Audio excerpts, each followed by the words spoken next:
అంపశయ్యపై ఉన్న భీష్ముడు ధర్మరాజుకు రాజ్యపాలనలోని మెలకువలు, మానవ స్వభావం గురించి వివరించడానికి చిన్న చిన్న నీతి కథలను చెప్పాడు.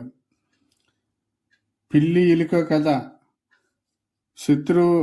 శత్రువుతో కూడా ఎన్నడూ స్నేహం చేయాలో, ఎప్పుడు విడిపోవాలో చెప్పడానికి భీష్ముడి కథను చెప్తున్నాడు. ఒక అడవిలో ఒక చెట్టు కింద లోమసుడు అనే పిల్లి, అదే చెట్టు కింద ఉన్న కలుగులో ఫలితుడు అనే ఎలుక నివసిస్తుంటాయి. ఒకరోజు పిల్లి వేటగాడి వలలో చిక్కుకుంటుంది.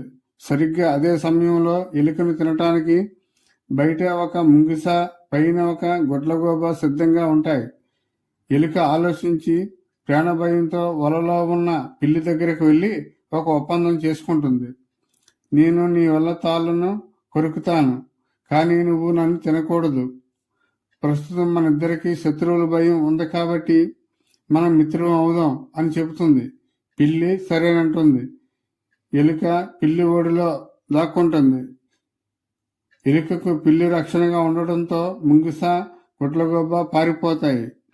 వేటగాడి వచ్చే సమయానికి ఎలుక వలతాళ్ళను కొరికేస్తుంది. పిల్లి తప్పించుకొని చెట్టుపైకి వెళ్తుంది. ఎలుక కలుగులోకి దూరిపోతుంది.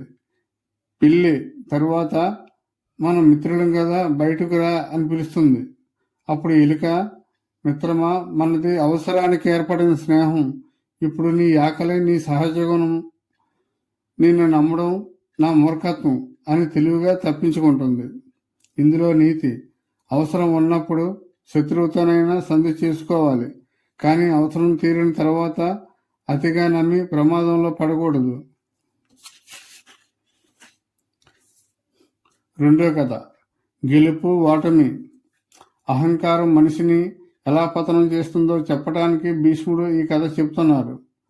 ఒక బలమైన ఏనుగు తన బలంతో అడవిలోని చెట్లను విరుస్తూ అహంకారంతో తిరుగుతూ ఉంటుంది. ఒక చిన్న పక్షి ఆ ఏనుగుని చూసి, నువ్వు బలవంతుడివే కావచ్చు, కానీ కాలం నీకంటే బలమైంది అని హెచ్చరిస్తుంది. ఏనుగు ఆ పక్షిని హేళన చేస్తుంది. కొంతకాలం తర్వాత ఆ ఏనుగు ఒక ఊపులో చిక్కుకుంటుంది. అప్పుడు ఆ చిన్న పక్షి వచ్చి, నీ బలం ఇప్పుడు నిన్ను రక్షించలేకపోయింది చూడు అని చెబుతుంది. నీతి: బలం, సంపద శాశ్వతం కావు. అహంకారంతో ఇతరులను తక్కువ చేయకూడదు. మూడో